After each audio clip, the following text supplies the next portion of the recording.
ज्योतिष, आध्यात्म, धर्म, पूजा पाठ, इन सब का आपस में गहरा रिश्ता है। इस वीडियो में मैं आपको बताऊंगा कि हम ऐसी कौन सी गलतियां करते हैं जिससे हमारे ग्रह खराब हो जाते हैं, जाने या अनजाने में ही। जैसे पूजा के समय मुंह किस ओर रखें, घी का दिया जलाएं या तेल का दिया जलाएं, और ऐसी और भी बातें।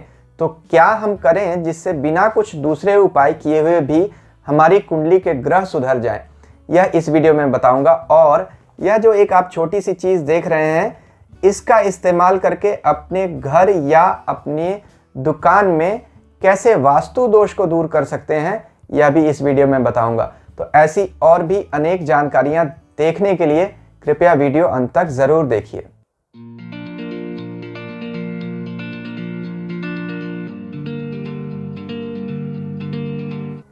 ओम नमः शिवाय। मैं अंशुमान आपका स्वागत करता हूं। तो इस वीडियो में मैं आपको बताऊंगा 5 पॉइंट्स। कौन से? पूजा में दिया घी का जलाएं या तेल का जलाएं, इन दोनों के क्या फ़ायदे हैं। अपनी दुकान या मकान में वास्तु दोष से कैसे बचें। पूजा करते समय हमारा मुंह किस ओर होना चाहिए।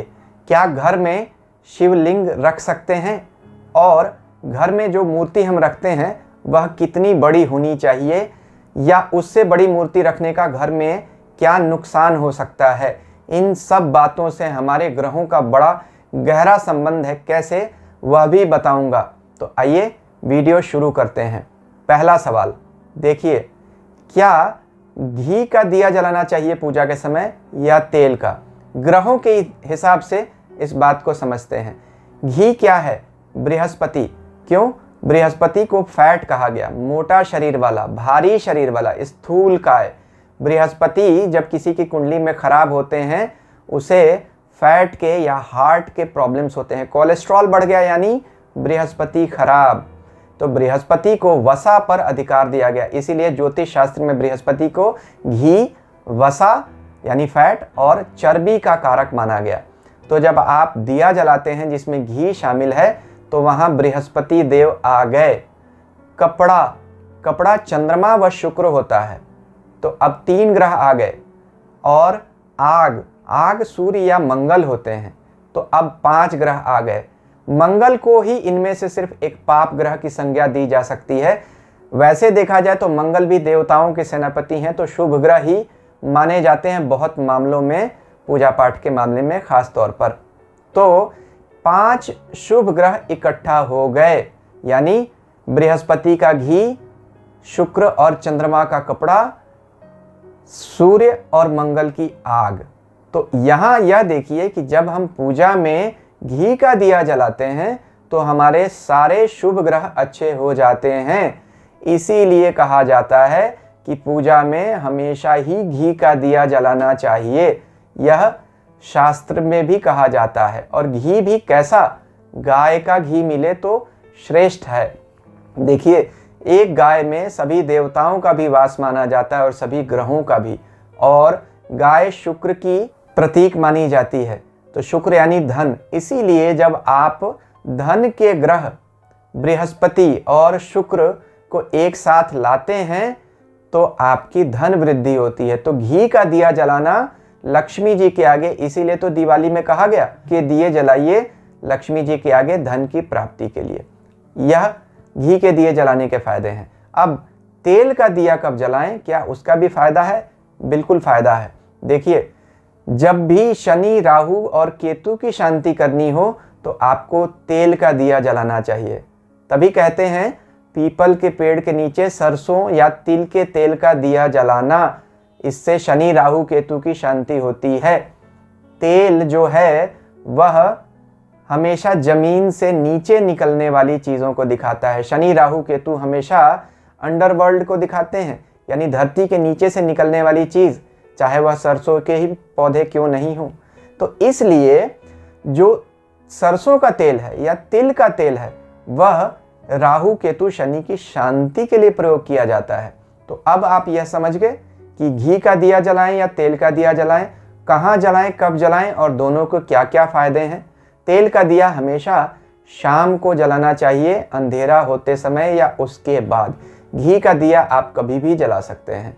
तो यह पहले प्रश्न का जवाब हुआ। अब पूजा करते समय हमारा मुंह किस ओर हो, इसके भी दो हिस्से होते हैं। शिव जी की पूजा करते समय मुंह किस ओर हो और बाकी देवताओं की पूजा करते समय मुंह किस ओर हो। देखिए, जब भी आप पूजा करते हैं आपका मुंह हमेशा सूर्य की ओर होना चाहिए। सूर्य की दिशा क्या है? पूर्व। तो आप सभी देवताओं की पूजा करते समय पूर्वाभिमुख होकर बैठें, यानी पूर्व दिशा की ओर होकर बैठें। शिव जी की पूजा करते समय आपका मुंह उत्तर दिशा की ओर होना चाहिए। ऐसा क्यों? क्योंकि शिव जी की दिशा जो होती है कैलाश पर्वत की होती है। कैलाश पर्वत भारत भूमि से किधर है? उत्तर की तरफ। इसीलिए कैलाशवासी शिव की पूजा करते समय हमारा मुंह उत्तर की तरफ होना चाहिए। तभी आप देखिए, जितने भी मंदिर होते हैं, जो शिवलिंग होता है, शिवलिंग के ऊपर से जो जल हम गिराते हैं, तो जल जहाँ से गिरता हुआ जलाद्री से, जिस माध्यम से जल गिरते हुए आगे जहाँ इकट्ठा होता है, उसकी दिशा हमेशा उत्तर की तरफ होती है।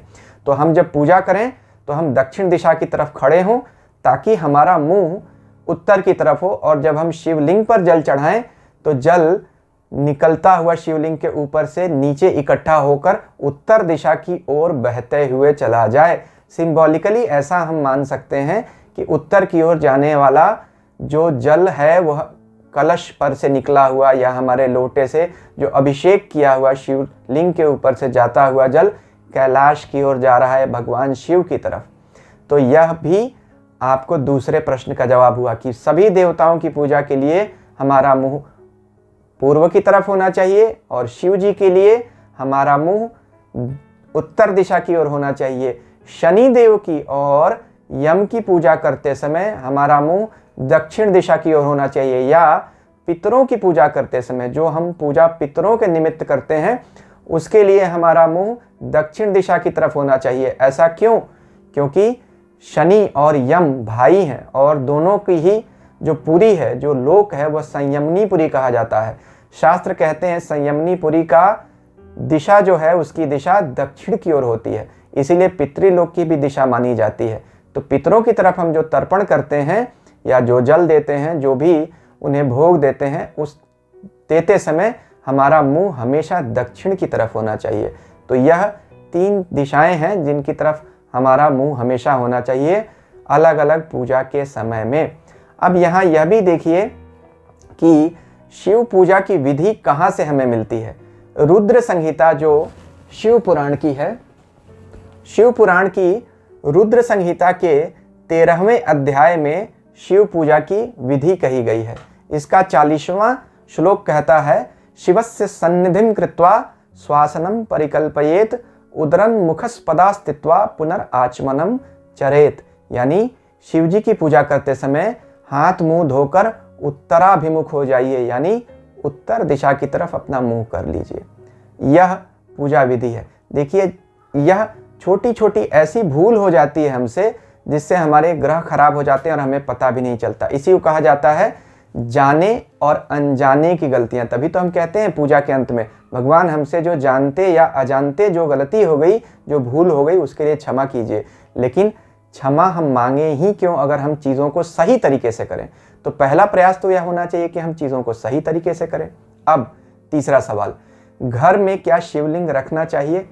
इस बारे में बहुत मतभेद हैं, लेकिन जो मेरे गुरुदेव ने कहा था कि घर में शिवलिंग नहीं रखना चाहिए। ऐसा क्यों? शिवलिंग जहाँ भी होता है वहाँ एकांत आ जाता है, यानी वहाँ सांसारिकता की स्थिति नहीं होती है। शिव श्मशानवासी हैं, इसलिए शिवलिंग घर में रखने से घर में कुछ चीज़ें ऐसी होती हैं जो आप सांसारिक रूप से शायद पसंद नहीं करेंगे। आध्यात्मिक उन्नति तो हो जाएगी, सांसारिक उन्नति में तकलीफ हो जाएगी। इसका कारण एक और है, जब भी आप किसी भी देवता को, चाहे वह शिवलिंग में शिव स्वरूप स्वयं शिव ही क्यों ना हो, अपने घर में लाते हैं, स्थापित करते हैं, तो आपको उनकी पूजा प्रतिदिन करनी चाहिए। फिर आप ऐसा नहीं हो सकता कि किसी दिन किया और किसी दिन छोड़ दिया।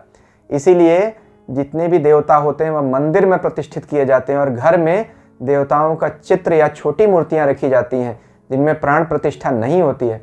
प्राण प्रतिष्ठा के बाद विग्रह में भगवान का साक्षात आविर्भाव हो जाता है। आपको उनको फिर रोज पूजा पाठ भोग लगाना चाहिए। अगर आप ऐसा नहीं करेंगे तो फिर शिव क्रुद्ध भी जल्दी हो जाते हैं। जितनी जल्दी प्रसन्न होते हैं उतनी ही जल्दी क्रुद्ध भी हो जाते हैं। तो शिव जी के क्रोध से बचना भी तो आवश्यक है। इसलिए अगर आप शिवलिंग घर में लाते हैं तो आप साल के 365 दिन 3 बार पूजा करनी पड़ेगी। ऐसा नहीं हो सकता कभी कहीं घर से बाहर गए, ताला लगा के चले गए, आज पूजा नहीं हुई या किसी दिन मन नहीं किया। ऐसा अगर आप कर सकते हैं तब तो आप रखिए, उसमें भी आपको पारद का ही शिवलिंग रखना चाहिए। बट फिर भी मैं यह कहूँगा कि शास्त्र इस बात की स्वीकृति नहीं देते हैं कि घर में शिवलिंग की स्थापना की जाए। अब चौथा सवाल, घर में मूर्ति कितनी बड़ी रखें? देखिए, इस बारे में भी मूर्ति का साइज क्या होना चाहिए इसके लिए भी शास्त्र में सलाह दी गई है। मूर्ति घर में कितनी बड़ी हो और मंदिर में कितनी बड़ी हो, इस पर अंतर है। मंदिर में तो चाहे कितनी भी बड़ी मूर्ति हो सकती है, उसका कोई नियम नहीं होता, लेकिन घर में जो मूर्ति होती है वह हमेशा इतनी बड़ी होनी चाहिए, यानी यहाँ से लेकर यहाँ तक आपकी मूर्ति इतनी ही बड़ी होनी चाहिए। इससे बड़ी मूर्ति घर में रखना वर्जित है। यानी शास्त्र कहते हैं, प्रमाण क्या है, अंगूठे के मूल से लेकर, यानी थंब जो है आपके, उसके लोअर पोर्शन से लेकर आपकी जो छोटी उंगली है उसके टिप तक, जब आप हाथ ऐसे रखते हैं, इसके बीच में आप मूर्ति को रखिए।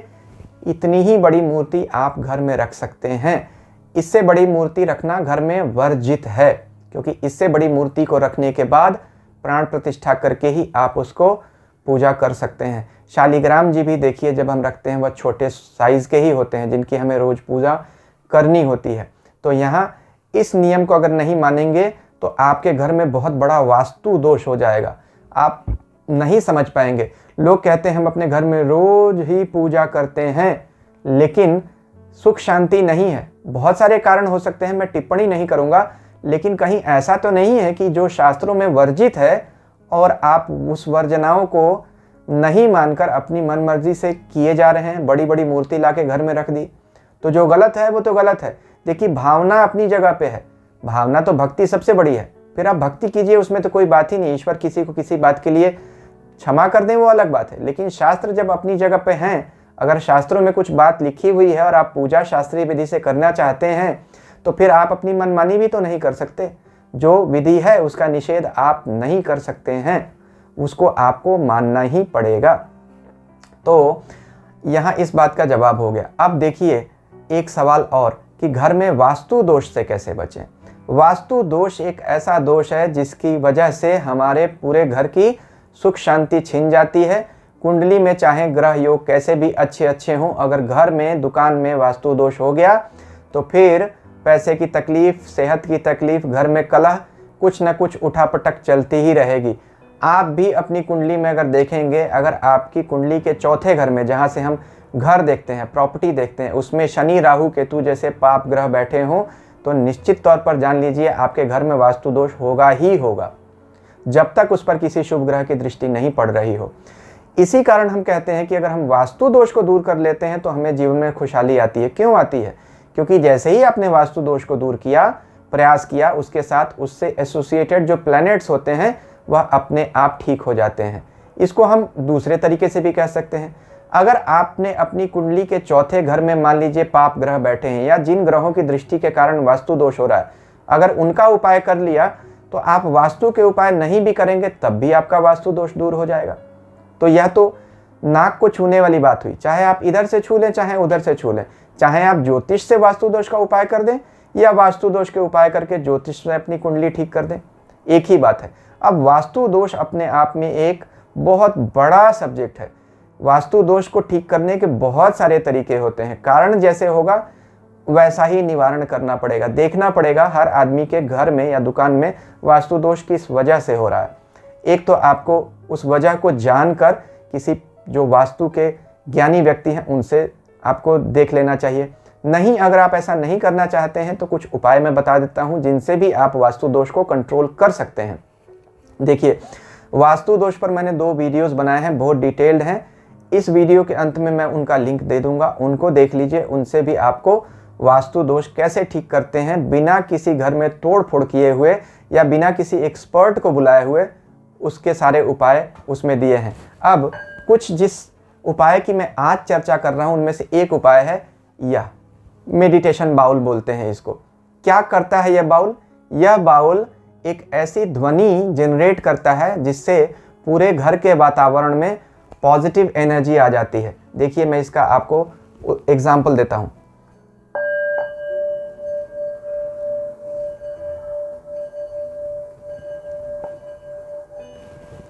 देखिए मैंने जोर से इसलिए नहीं बजाया कि माइक्रोफोन में आपके कान में बहुत तेज आवाज आने लगेगी। अब देखिए इसके अंदर कुछ भी नहीं है, एक स्टिक है और एक बाउल है।